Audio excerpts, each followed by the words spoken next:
Got a nice stash. If anyone else needs some, you send them my way.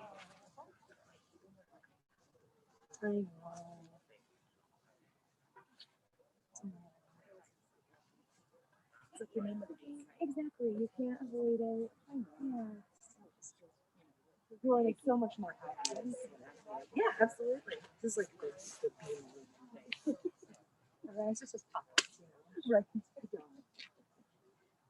Oh, and let's see. I have. Yeah. Thanks.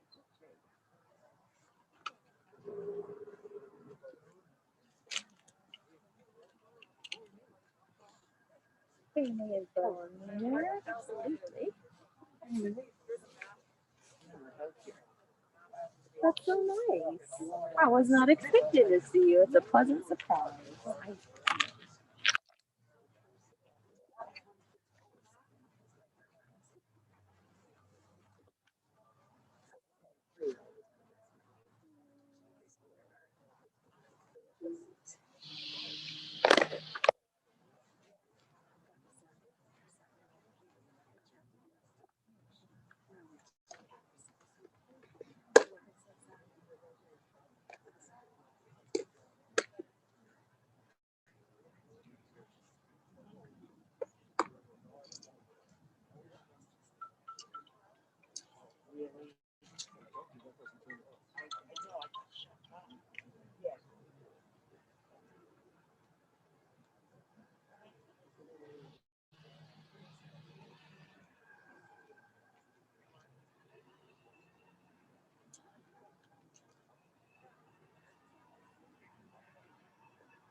Tuck it right here with my stuff.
Let's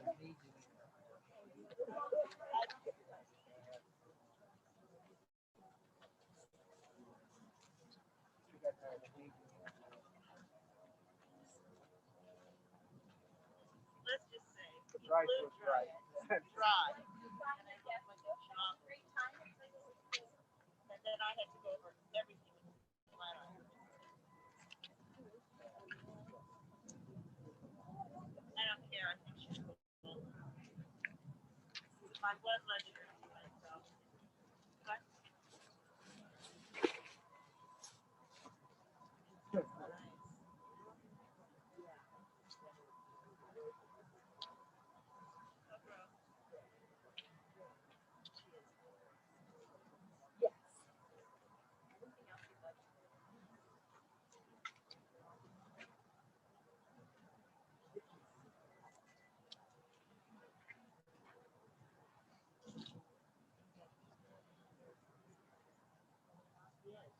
when my hair was long,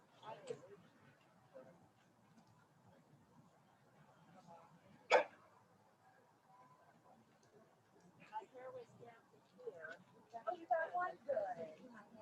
It's chilly. I was like shedding my hair. Like a long strand of silver, like every. I got it everywhere. I know. I know.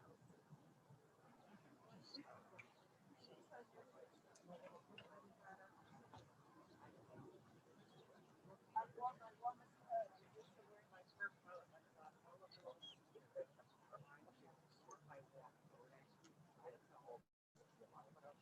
Well, it's only like 39. I know.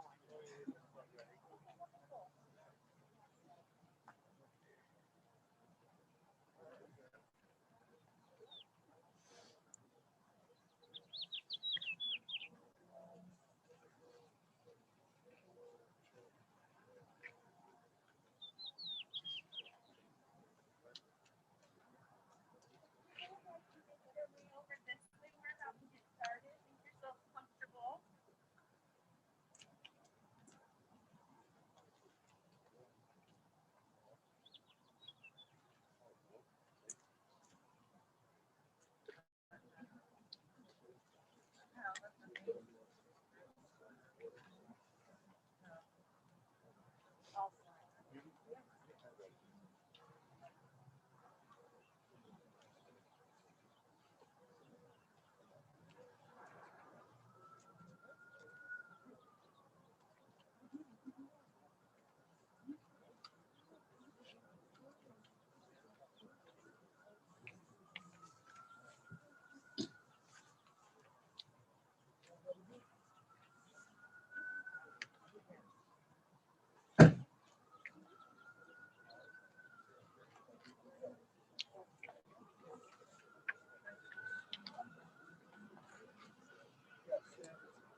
El emunave in avim tzadika yashafu. Atzur tamim b'chol po'al mi yomam b'altofa. Hashagriba mate ma'am emidim chayim. Oricha over ya'a. Atzur tamim b'chol ma'ase. Mi yomam b'altose. Tzadika ta'adonai lahamido chayot. Asher b'yata pikdon kovukot. Kalil lecha zichronenu limchot. Yuna anecha barachamim. Aleinu pekuchot ki lecha adonai rachamim. Thank you, gentlemen.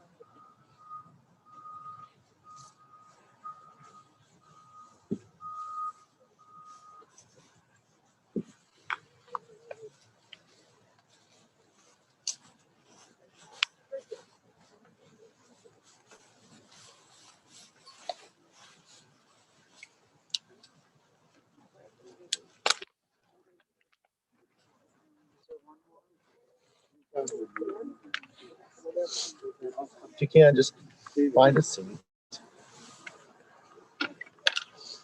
For those of you who are online, I know there'll be people watching from Baltimore on the East Coast and all over. Those who are here have some of the prayers and psalms that we'll be sharing. In about a moment also, we'll have a chance as Jody and Jonathan and Ruby get to share some of their personal remembrances. We're here on this cold Denver morning, trying to find a sense of balance, trying to find a sense of strength to go forward in a time of loss. And so we turn to our ancestors, to the prayers that they shared and that we've brought into our lives. As Ellen Falk fought this great fight against her illness, she was surrounded by loving family and community. Now we're here to pay the last part of our respects in this form, bringing her to this site. We hesitated as we brought the casket to the gravesite. From almost all of our other mitzvah, we say, Makdimim zerizim mitzvah. We rise up early to eagerly perform a mitzvah, but not this. Not at the time of bringing her for kavor, for the burial. And yet, we also make sure that the things that are in our heart, the things that need to be honored, the traditions that express most profoundly a sense of love and the strength that will carry on, that's a part of who we are.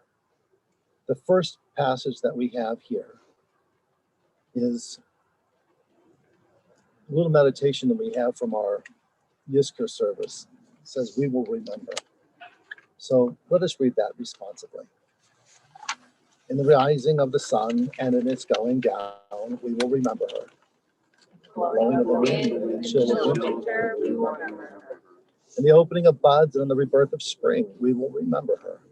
In the blueness of the sky and in the warmth of summer, we will remember her. In the rustling of leaves and in the beauty of autumn, we will remember her. In the beginning of the year, when it ends, we will remember her. When we are weary and in need of strength, we will remember her. When we are lost and sick at heart, we will remember her. When we have joys we yearn to share, we will remember her. So long as we live, she shall live, because talent is hers. Rabbi Jordy Coleman will share psalms and thoughts.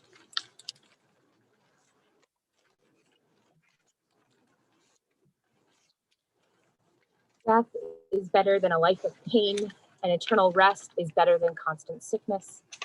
Let us not seek to understand what is too difficult for us, nor search for what is hidden, nor be preoccupied with what is beyond, for we have been shown more than we can comprehend. As a drop of water in the sea is a grain of sand on the shore, are our few days in eternity, but good things in life last for a short time, but a good reputation endures forever. I was thinking this week, and I heard about Ellen before I met her. I would walk into the toddler room in our preschool, and I'd hear "Bubby, Bubby, Bubby, Bubby, Bubby" out of Georgia's little mouth, and that was who I knew her as. I knew her as Georgia's Bubby. And the first time I actually met her was at Yom Kippur Breakfast 2019 at the Levin's house. And Georgia was sitting on Ellen's lap, and they sort of had the same haircut at that point with just the blunt bangs right there. So they looked like little twins, the two of them. And Georgia was not even a year and a half, I don't think, but she knew all her animal noises, pretty impressively so. She was really on them. And Ellen was prompting her to do these animal noises for me. And she was doing them, and the pride that came from Ellen just radiated out. It beamed out from her. And what a blessing it was to witness the joy and pride and blessing it was for her to be her Bubby, to be George's Bubby and then Nora's. And that was a gift for anyone who got to see it. We offer Psalm 121.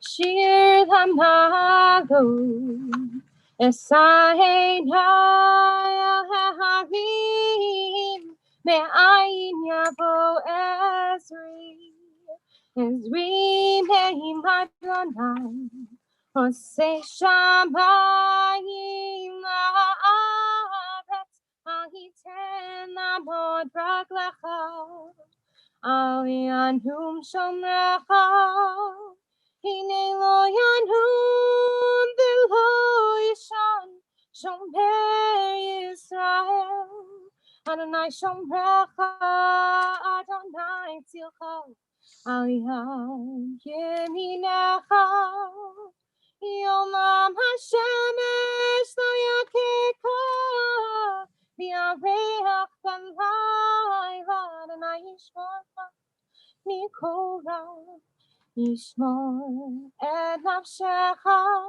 Adonai Yishmor Tzedcha U'Volecha, Mi'ata Mi'ad Olam, Mi'ata Mi'ad Olam. A song for ascents. I turn my eyes to the mountains. From where will my help come? My help comes from God, maker of heaven and earth. God will not let your foot give way. Your guardian will not slumber. See, the guardian of Israel neither sleeps nor slumbers. Adonai is your guardian. Adonai is your protection at your right hand. By day, the sun will not strike you, nor by the moon by night. Adonai will guard you from all harm. God will guard your life. Adonai will guard your coming and going now and forever.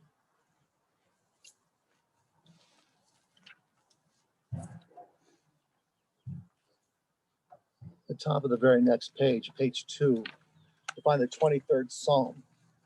Psalm that has meant so much to each generation as they have seen people walk through the valley of the shadow and yet determined not to live afraid. And those who are with Ellen, those last several months, she came here not with fear, she came here with love. And even after the battle was getting difficult, she found strength and love from each of you and gave it without fear, but with a sense of goodness, and to appreciate every day, coloring in that unique journal of hers what she experienced every day. To leave, I suppose, a message for each person that you can devolve into fear, or you can take every day and learn what you can from it. Mizmor LeDavid, Adonai ro'i lo echzar, v'no deshi yarbitzeni al mei menuchot yancheleni, nafshi yoshevev, yancheni, v'magalei tzedek lema'an shemo, gam kevilei, v'geitz ha'mavet lo irara ki etayemadi, shivtecha meshentecha hema yanachamoni, ta'arot lefanai shochan neged zororai, tashanta v'shemen rosi, tosiv ravaya, ach tov v'chesed yedofoni kol yemei chayai, v'shavti b'beit Adonai, Orech Yamin. Let us say together in English, a Psalm of David. Adonai, you are my shepherd, I shall not want. You give me rest in green pastures and lead me beside still waters. Restore my soul and guide me in straight paths for the sake of your name. Yea, though I walk through the valley of the shadow of death, I will fear no evil, for you are with me. Your rod and your staff comfort me. You prepare a table before me in the presence of my enemies. You've anointed my head with oil. My cup runs over with bounty. Surely goodness and mercy shall follow me all the days of my life, and I shall dwell in the house of Adonai forever. Jody shared something I thought was so special yesterday when we came together. She said, unlike most couples, Stuart and Ellen were like one. And we realized that from perhaps that very first blind date that they had. I'll talk about that in some time. But to have a lifetime together with someone that you're so compatible with, that you're so in tune with, well, it connects to this next passage we have. This is from the 31st Psalm, the very last passage in the book of Proverbs, making reference to an Eshet Chayil, a woman of valor. Eshet Chayil, a woman of valor, who can find? She is more precious than fine pearls. Her husband trusts in her, and so he lacks nothing. She does him good, never harm all the days of her life. She perceives that her labor is rewarding. Her candle burns on into the night. She reaches out to those in need and extends her hand to the poor. She's clothed in strength and dignity. She faces the future cheerfully. She speaks with wisdom. The law of kindness is on her lips. Her children rise up and bless her. Her husband sings her praises. Many daughters have done valiantly, but you excel them all. Very beginning of our service, we had the ritual of tearing kriya. And this passage from the 3rd chapter of Kohelet speaks of a time of tearing and a time of sowing, the changing of the seasons, which in most parts of the world makes sense. It makes no sense in Denver. It could be summer yesterday and winter today, and then it'll be summer again in a couple of days. But for most places, there's seasons that are distinct. L'chol zman ve'ed l'chol chefetz tachat hashamayim, eid laledet ve'ed lamot.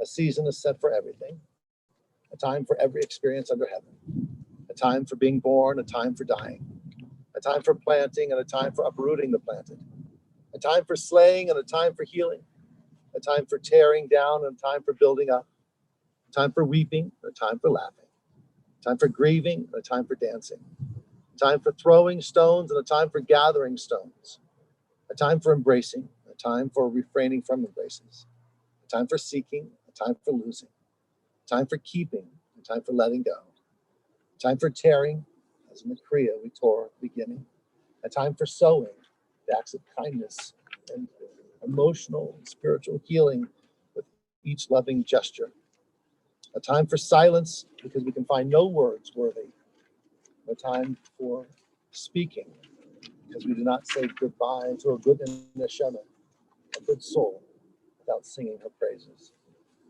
Her sister Jody is going to share first, to share some of her tributes to our beloved sister.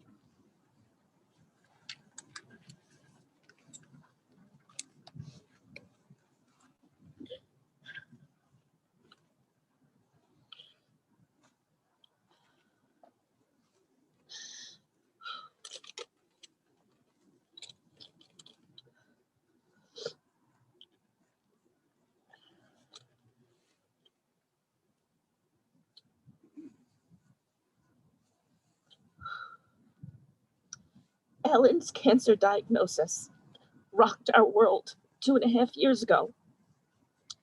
My full of life, full of love, tennis loving, 10,000 steps a day sister could not be this sick. But God had a different plan. So here we are. Excuse me. About a year ago, as we moved through the ups and downs of this cancer journey, I found a quote that comforted me. So I posted it on my office wall. It reads, "Grief never ends, but it changes. It's a passage, not a place to stay. Grief is not a sign of weakness, nor a lack of faith. It is the price of love." Ellen was love personified.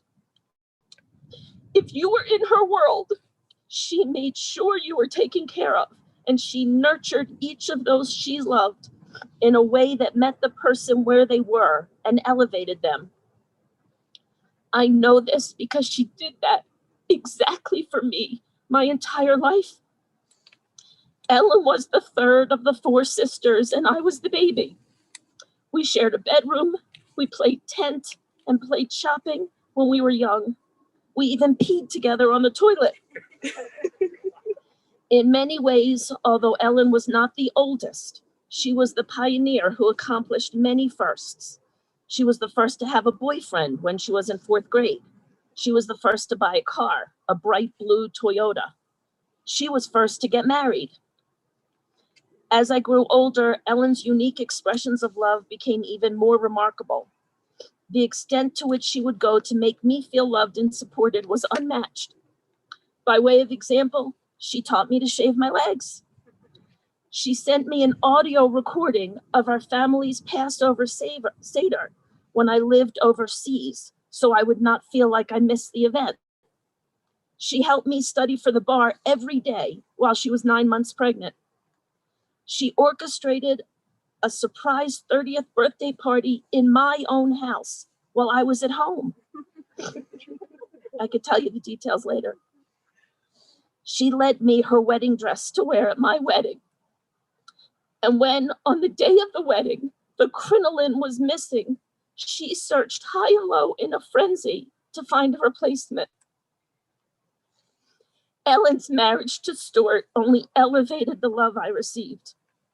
We all know that Ellen and Stuart are one.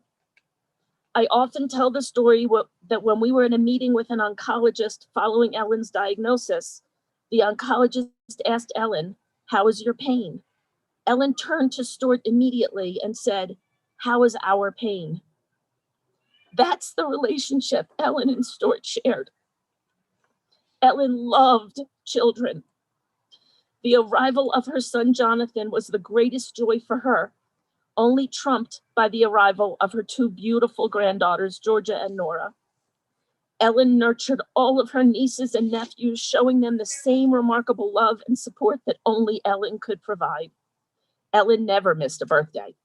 She attended sports events to cheer them on and truly tried to participate in their growing up experiences.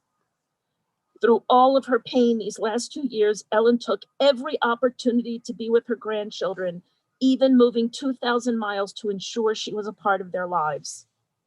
She was a remarkably organized planner whose skills crossed over from her personal life to her professional life, as she worked for Special Olympics, the Epilepsy Foundation, the Disabilities Network, and Meals on Wheels of Central Maryland, to name a few. Ellen was soft on the outside, but tough at her core. She faced her diagnosis with incredible dignity and acceptance. In fact, I never really heard her express any self-pity about her diagnosis, and I spoke with her every single day. She simply faced it and fought it as best she could over these past few years. And until the last few weeks, she always seemed optimistic and forward-looking. I remember my visit this past September when I commented about an empty wall in her bedroom. She responded that she and Stuart were waiting to take a trip to Taos to pick out a beautiful piece of art to hang on that wall. She even commented, "Maybe you and Stephen can travel with us." I want to end with positivity. As anyone who knew Ellen knew, one of her favorite ways to end a sentence was to say, "So that's a good thing," even if it wasn't such a good thing. Ellen will always be in our hearts because she expanded all of our hearts. Don't lose that, as Ellen would want you to expand others' hearts. She wants us to love and nurture others as she did. To that end, I leave you with another poem that I came across in the past 2 years,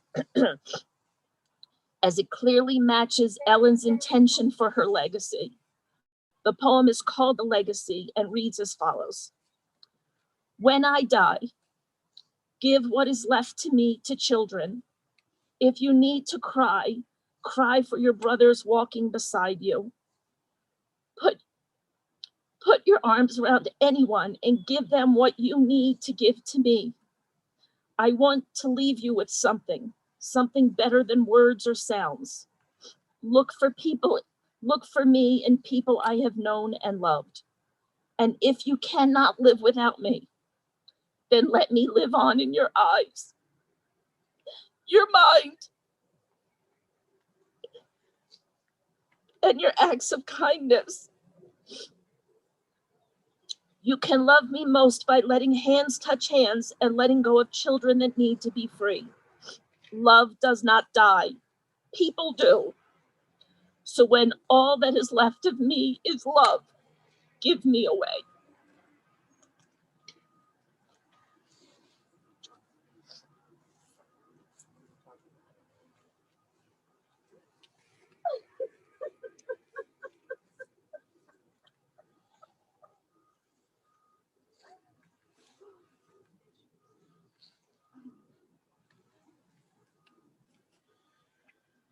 This has been the hardest eulogy I've ever had to write.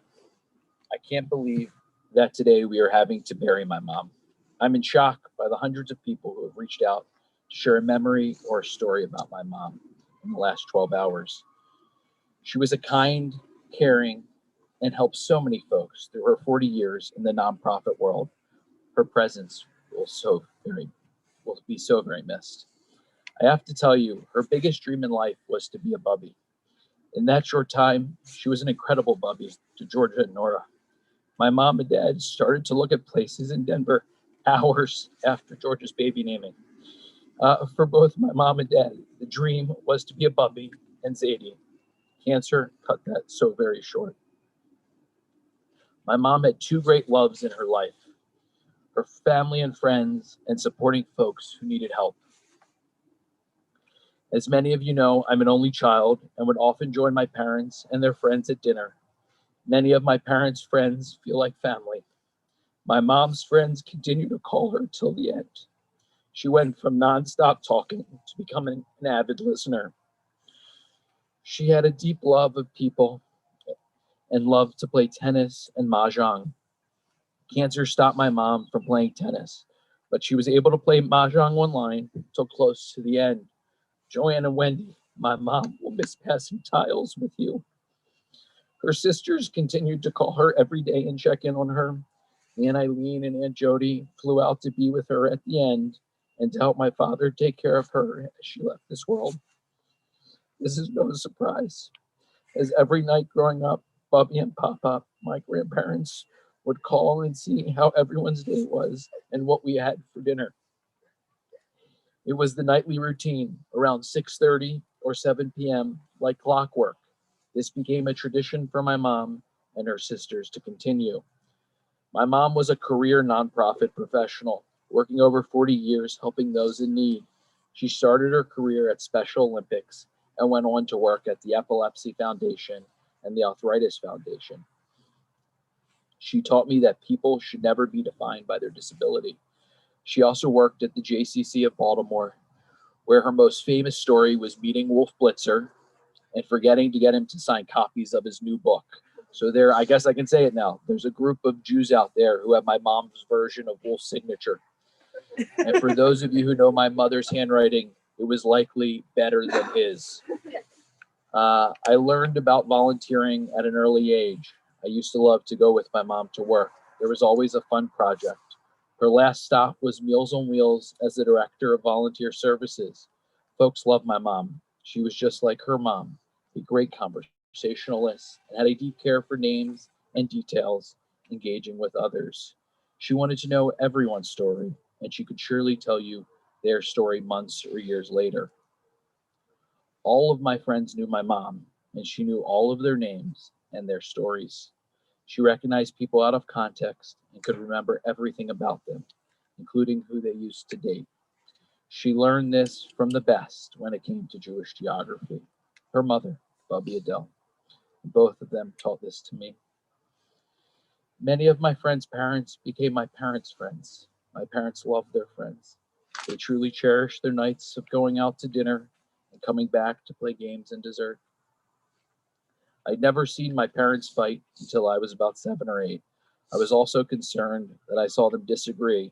So concerned that I saw them disagree that I called Aunt Jody and said, "You need to come here now." She told a longer version of my bar mitzvah. This is just so we remember. The love of my parents was so special. Even as my mom continued to decline, the only person she wanted was my father and her Bashert by her side. My parents taught me the importance of love, and even more than that, your partner needs to be your best friend. I can't forget to mention my mother's excitement about Ruby. My mom wanted grandchildren more than anything I can think of, so gaining a wife was a big step in the right direction. Ruby always said she was lucky to have gained a mother-in-law that she liked. For my mom, she loved Ruby like a daughter. When my parents came to Denver, Ruby's family became mine and my parents' family. This again felt right for my parents. My bubbies were close friends. My pop-pop and my Zadie enjoyed and respected each other. They met because of my parents, and my parents wanted their relationship with their machatunim, their in-laws, to be the same. You'll be so very missed. The number of lives you have impacted is astounding. I will miss being in the kitchen with you. I'm so sad that Georgia and Nora never got to make challah with you, cookies, matzo balls, and so much more with you. I will miss taking walks with you, calling you on the phone at any hour of the day, shopping with you, playing cards with you, and more than anything, having you over for dinner. The dinner table will be a lot quieter without you. Your memory and your stories will live on with our family. We love you so much.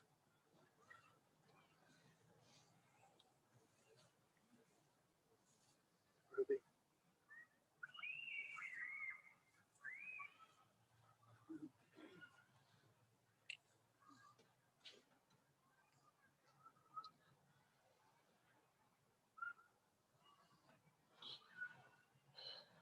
When John and I first started dating, I was wary about jumping into anything too serious too quickly.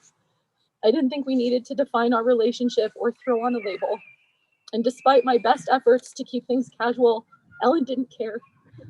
Because as far as she was concerned, I was already a part of her family. She welcomed me into every holiday and event, or even just a fun day out in DC, with open arms and an open heart immediately. I'm pretty sure she said "I love you" to me before John did. When John and I got engaged, I couldn't believe how lucky I was to have a mother-in-law who I actually wanted to be with in the most endearing and loving way possible. She loved being involved in people's stories.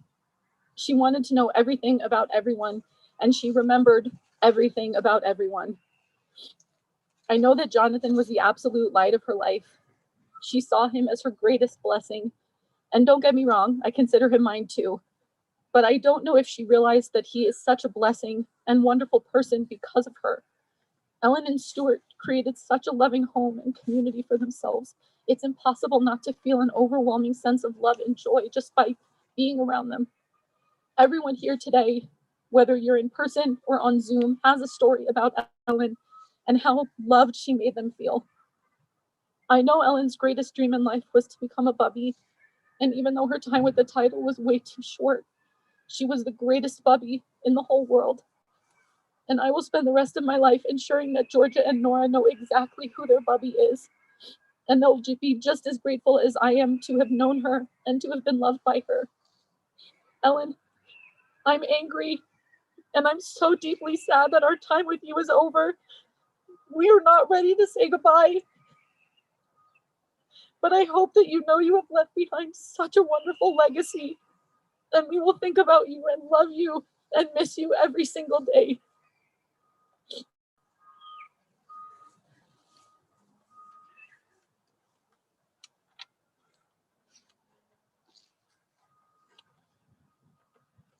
Today is Rosh Chodesh, the first day of the new Hebrew month of Iyar.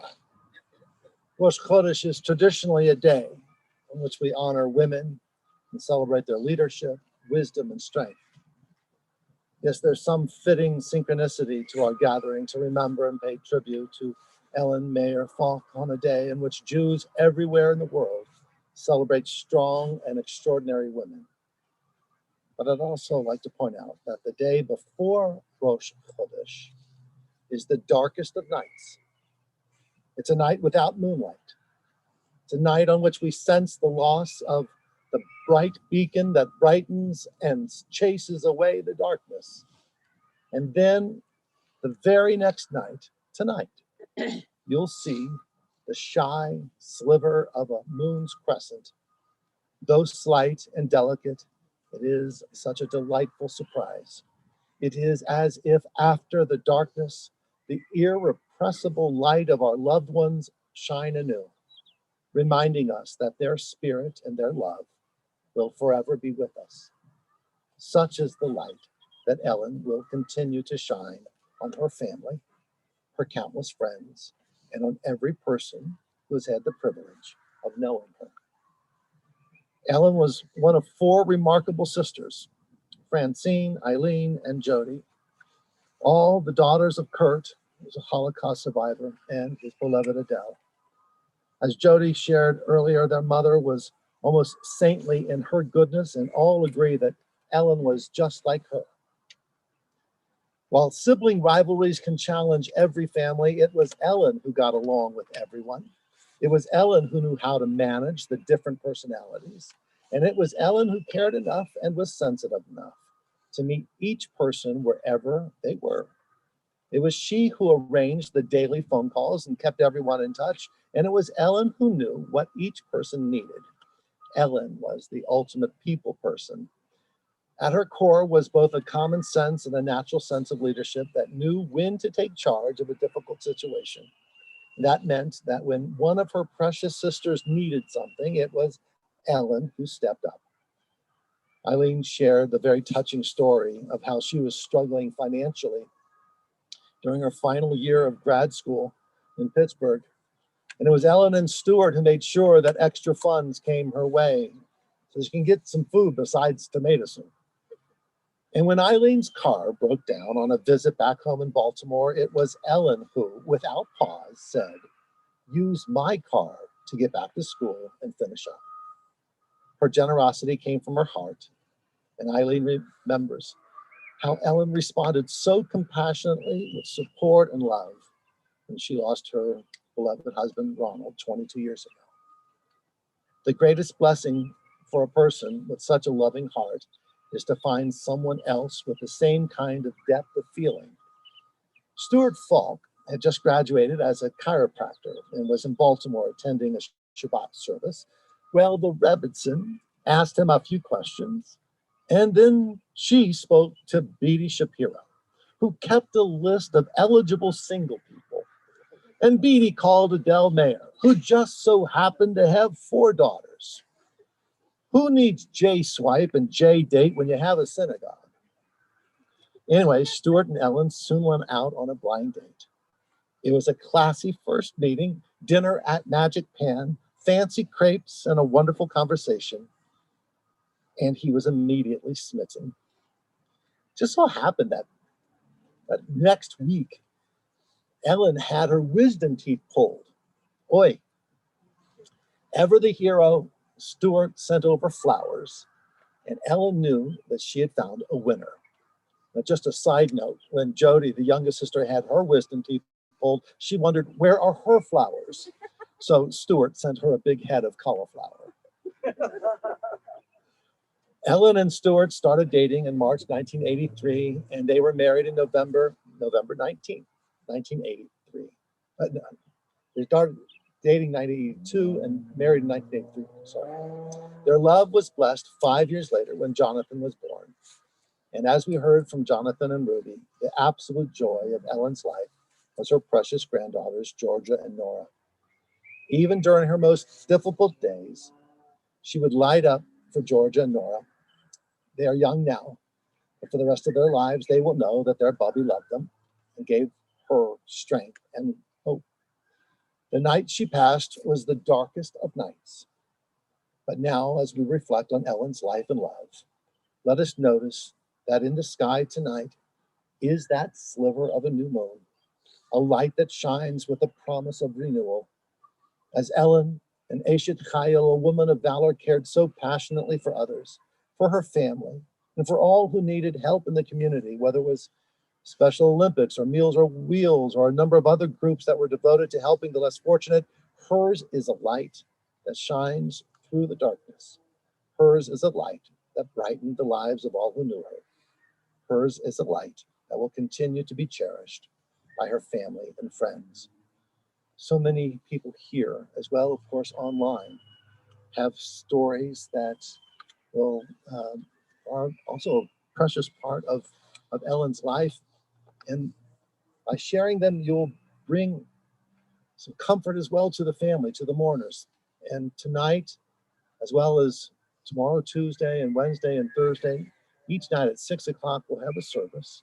And it'll be by Zoom as well. So even those who are in a distant city will be able to tune in and share your stories. And with each story, with each memory, we'll be able to look and know that there is a life that continues to bless us. Zichrona livracha, make her memory be a blessing. We're about to lower the casket and perform that ritual of kavora, in which each person will be welcome to help fully cover the casket and the gravesite. This is, of course, traditional that the first shovelfuls will be with the back of the shovel. Again, a hesitancy to fulfill this mitzvah. But then as we continue to fill the gravesite, when you're finished shoveling, place the shovel back into the wood, into the pile of earth. So each person will be able to take the shovel personally. If you are able, would you please rise?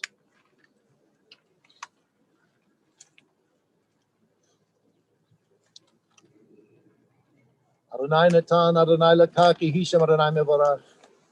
God is given, God takes away. Blessed be the name of God. Baruch atah Adonai Eloheinu melech haolam, asher yatza etchem b'tzamo, v'zar v'cheker etchem b'tuvo, v'imit etchem b'din v'nata b'tochechem chayei olam. Baruch atah Adonai dayan ha'emet. We praise you, Adonai, our God, ruler of the universe, who forms us in the divine image, who nourishes and sustains us in goodness, and who has caused us to be mortal, and yet who has implanted immortal life within us. We praise you, O God, judge of truth. Atah gibor elam Adonai rav l'hoshia, mechaker chayim echesed lechayei meitim b'rachamim rabim, somech noflim v'rofeh cholim, umatir asurim, kayem emunoto l'shinei afar, michamocha ba'al geborot u'midomelach, melech memit chayem atzmech Yeshua. Baruch atah Adonai noteh b'tochenu, chayei olam. Eternal is your might, O God.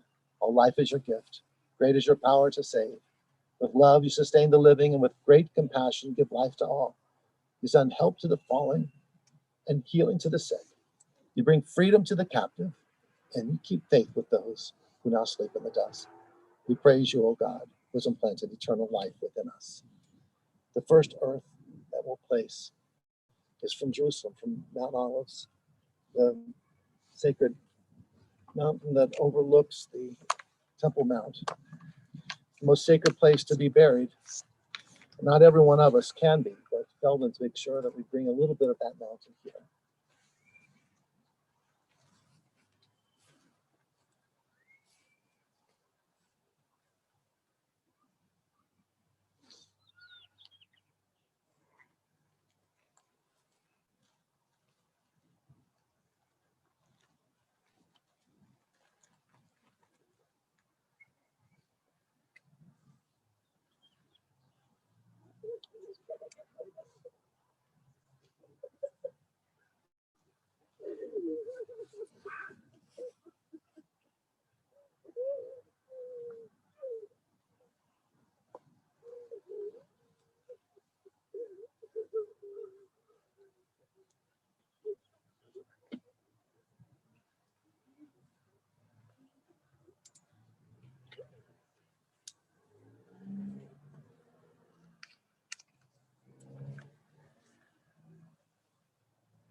Kavora is the most difficult of acts. To Ellen's loving family, they wanted so desperately to make sure that everything they could do for her in this last act of love, to say, may this earth that was placed on this gravesite, placed by the people who loved her in life, as it protects her physical remains, most certainly they are protecting, as does God, her neshama, her soul. The Emle Rachamim makes reference to her neshama. It's on page 5, and it's traditional as we sing and chant these words. We refer to her Hebrew name Fruma Bat Kopel Ve'eda, saying that her neshama, her soul, bitzor hachayim et nishmata, her soul will be bound up in the bond of eternal life with God and the chayim, with life, the chayim, with the living. El malei rachamim shochein b'maromim hamtzeh menucha nechona al kanvei hashchina b'ma'alot kedoshim u'tchorim k'zohar rakia mazirim et nishmat fruma bat kopel ve'eda shalacha le'olamam began Eden Yeh menuchata lachem bararachamim yastirecha v'sedek anafav leolamim yitzror bitzror hachayim et nishmata Adonai hu nachalata v'tanuach v'shalom al mishkava v'nomar Amen. O God, exalted and full of compassion, we pray that you will grant perfect peace and eternal comfort in your sheltering presence to the soul of our beloved Ellen Falk. God of mercy, protect her neshama forever. May her soul be bound up in the bond of eternal life. Adonai, you are her portion. May she rest in peace, and let us say, Amen. The Kaddish Yatom, the Mourner's Kaddish, can be found on page 6.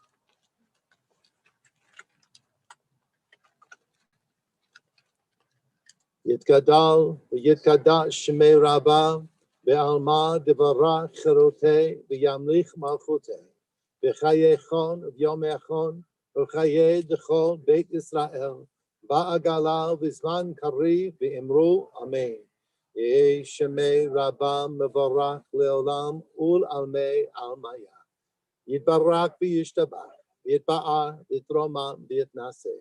V'tadar, v'taleh, v'talal, shemei dekudesha, barichu, le'ela min kol birchata, v'shirata, tushbechata, v'nechamata, v'amiram be'alma, v'yimru, amen. Yehi shalom rabba min shemaya, v'chayim aleinu, v'akol Yisrael, v'yimru, amen. Osei shalom b'mromav, hu ya'asei shalom, aleinu v'akol Yisrael, v'yimru, amen. The source of peace, and peace to all who mourn and comfort those who are bereaved. Say amen. Wanted to make sure that everyone here knows that you're invited back to Jonathan and Ruby's home immediately after this service. There will be a service tonight, a Shiva again, and Rabbi Kalman will be leading that tonight at 6. There'll be a chance for, again, not only the traditional prayers, but also for sharing of stories. I'll lead the minyan tomorrow, Tuesday. And then Rabbi Kalman on Wednesday, and I will on Thursday. So each of the nights of this week will be able to share stories and say the Kaddish to give the family the opportunity to say Kaddish surrounded by loving family and friends, both who are here and those who are online. As we are about to conclude the service, on page 7, there's this passage. And it's a hope for those who are here and those who are mourning. Again, in Baltimore and the East, all of her loving family and friends there, and all who are here. For the ties of love that death cannot sever, for the companionship we shared along life's path, for those gifts of heart and mind which have now become a precious heritage. For all this and more, we are grateful. Now help us, O compassionate God, not to dwell on sorrow and pain. Help us instead to find within our hearts the courage to return to the tasks of life and its joys. Amen. For Stuart and Jonathan and Ruby and Franny and Eileen and Jody, your loving family, we say, Hamakom yenachem etchem b'tok sha'al avalei Tzion v'Yerushalayim. May God comfort you along with all who mourn in Zion and Jerusalem. Go forth with life. Go forth with peace. Amen.